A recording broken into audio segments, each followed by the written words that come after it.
Hello everyone, I'm cooking chicken skin. So it's chicken skin. I'm just using rice cooker. Here's my ingredients.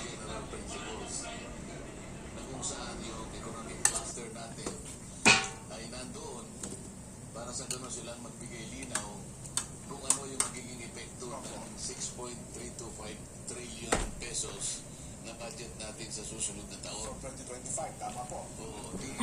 Nakiusap ako sa mga kasama ko na kung pwede ka ako makapagtanong ako ng ilang mga bagay-bagay may kaugnay sa sektor ko. So I'm using rice cooker guys because wala tayong choice.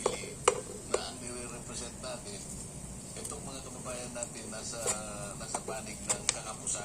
Ito yung mga mahihirap na sektor ng ating lipunan.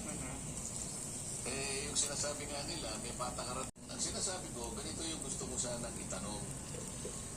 Ang pinaka-direction o pinaka-target ng ating national budget para sa isang taon na nagkakahalaga ng 6.325. Actually guys, luto na itong chicken skin. Bali grilled. Came from the grilled somewhere. Kailangan mailagay natin ang ating bansa doon sa tinatawag nilang upper middle income status. Okay. Kasi sa ngayon, tayo nasa low middle income status. Ayun pala ang estado natin ngayon.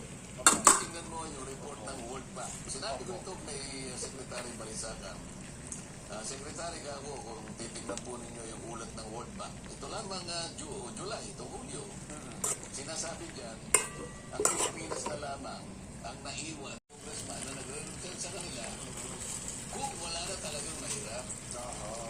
So ngayon, sabi ko, paano kaya natin It's black pepper. dalawang targets na yun? Kasi meron tayong problema. Tsaka ko ngayon sana ilalatag yung ginawa naming batas na kung tawagin Magna Carta. Magna Carta po, opo. 2 years ago po, bago nang naipasa yan, di ba? Kayo isa mga proponent na batas na yan. Hindi, 2019 pa yun.